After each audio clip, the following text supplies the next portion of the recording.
हैं श्रीमद् भगवद गीता जी। जी और स्वामी राम सुखदास जी को अपना मानसिक गुरु मानते हैं, उनको कभी देखा नहीं हमने। जी, उनकी बातें आपसे बहुत मिलती हैं, इसलिए आपकी शरण में आए हैं, गुरु दीक्षा चाहते हैं आपसे। गुरु दीक्षा तो बात अलग है, पहले अपने भाव को ये दृढ़ करो, किसी एक भरोसे पे हो। ये भक्ति मार्ग जो है भरोसे से चलता है। जैसे ये कहीं करोड़ा कहीं की ईंट, ऐसे बिल्डिंग नहीं बनती है। ये जो भाव की बिल्डिंग बनती है, ये ऐसे नहीं बनती कि वहाँ की सीमेंट, वहाँ का मोरम, वहाँ की ईंट, वहाँ ऐसे नहीं।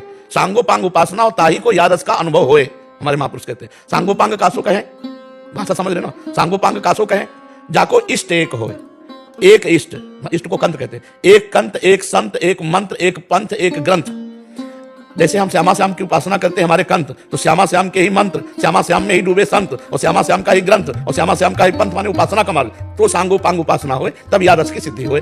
अब जब हमारी उपासना में आओगे तो सब बिल्कुल ऐसे हो जाएगा। सूदो चले आपने धर्म, रसकन सो प्रीतम का है। इससे काफी समय तक सत्संग करो। हम बात सबकी करते हैं। महापुरुषन ने सब रस गायो, यह देखनो है कि उनको हियो कहां ठहरानो, ताको गहनो। समझ पा रहे हो? महापुरुषन ने सब रस गायो, लेकिन देखनो यह है कि उनको हियो कहां ठहरानो, ताको गहनो। जहां हियो ठहरानो, ताको गहनो। तो जब हमारे से दीक्षा लेने की बात आएगी तो आपको पहले यह देखना है कि इनका उपासना का स्वरूप क्या है, इनका क्या तरीका है, कौन से मार्ग के प्रतीक हैं, क्या उद्देश्य है। ऐसे से ऐसा किसी को गुरु नहीं बनाना चाहिए, प्रवचन सुनकर गुरु नहीं बनाना चाहिए, क्योंकि प्रवचन तो सार्वजनिक हो रहा है। इनका मन कहाँ लगा है, इनकी उपासना क्या है, इनकी पद्धति क्या है। संतों के बीच में बैठो, साधकों से मिलो, बातचीत करो वर्ष भर।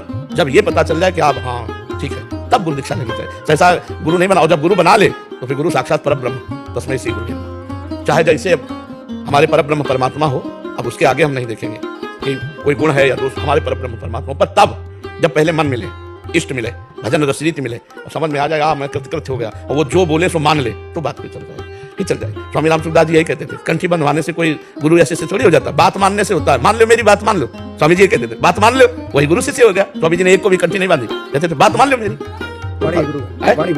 बात मानने की आज्ञा समझ साहिब सेवा। अपने जिन महापुरुषों को हमने अपना माना, यदि हम उनकी आज्ञा का पालन कर रहे हैं तो उनके शिष्य ही हैं, उनकी आज्ञा का पालन नहीं कर रहे तो फिर भेष भी ले लो तो बेकार है। महाराज जी कृष्ण वंदे जगद्गुरु, तो अभी तक हम वही मानते हैं। अच्छा ये बताओ, कृष्ण भगवान तुमको डांटने आएंगे? हमको चाहिए माँ के समान गुरु, जो हमें डांट भी सके और हमें हाथ पकड़कर प्रभु के तक ले भी सके। अब जैसे देखो, भगवान को भोग लगाओ, उत्तम बात है। वो ना ये नहीं बताएंगे कि नमक इसमें कम है, आज चीनी ज्यादा डाल दी, आज सब्जी में अमुक, वो नहीं बताएंगे। लेकिन संत को पवाओ, फिर पूछोगे तो बता देंगे भाई आज ऐसा ऐसा रहा।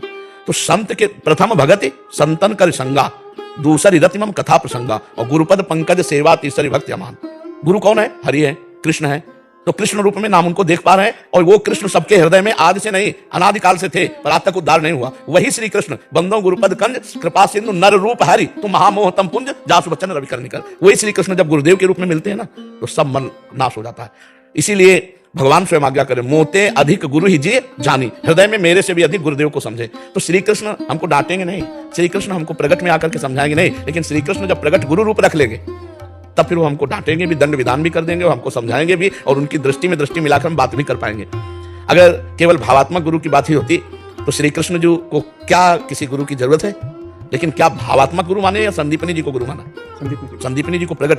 हम पहले भगवान को गुरु माने और भगवान से प्रार्थना करें कि हमें आप अपने उस रूप में ले जाओ जहां प्रगट रूप में गुरुदेव बनाने से हमारा कल्याण हो जाएगा। बिना प्रगट गुरुदेव के चाहे शिव बिरंची सम होई, गुरु बिनु भवनिधि तरे न कोई। तो बिना गुरु के तो अब जैसे हम आपको उपदेश कर रहे हैं, आपको सब कर रहे हैं, लेकिन जो अपने गुरुदेव के सामने जाते हैं ना, तो ऐसे ऐसे महसूस होता है अंदर से कि जैसे हम अपने बिल्कुल भगवान के सामने आए हैं, और बिल्कुल जाते ही एकदम पूरा शरीर कंपायमान हो जाता है। मेरे परब्रह्म परमात्मा विराजमान, साष्टांग दंडवत, और उनकी दृष्टि प्रति ऐसा लगता है मतलब कि हमारा राज्याभिषेक हो गया। जैसे किसी का राज्याभिषेक हो ना आनंद में, तो जब गुरुदेव मुस्कुरा के देख लेते ऐसा लगा कि सब कुछ मिल गया।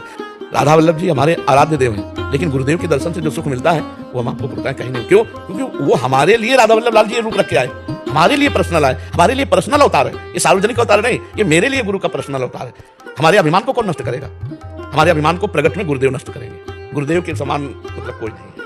भगवान ही गुरुदेव हैं, गुरुदेव ही भगवान है, पर गुरुदेव जैसा रूप भगवान तो सबके हृदय में कब से है। क्या उद्धार हो गया क्या? सोचो आप जरा। लेकिन वही भगवान जब गुरु रूप धारण कर लेते तब परम कल्याण हो जाता है। तो इसलिए मुझे लगता है मोरे मन प्रभु से विश्वासा, राम ते अधिक दासा, भगवान के दासों का सानिध्य मिले और उन पर हमारी भगवत बुद्धि हो जाए तो बहुत जल्दी लाभ मिल जाए। एक परिवर्तन सहज हो जाता है। हम कह रहे हैं भगवान सबके हृदय में क्या परिवर्तन हो रहा है, लेकिन वही भगवान जब संत रूप में मिलते हैं परिवर्तन हो जाएगा पक्का।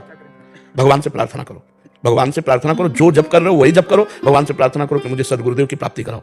बस सच्चा संबंध तभी होगा जब यहाँ से हमारे हो जाए हाँ, और आपके अंदर भूख पैदा हो जाए गुरु की भूख पैदा हो जाए ना, कि अब जैसे भगवान की भूख पैदा हो जाती है तो फिर कुछ अच्छा नहीं लगता।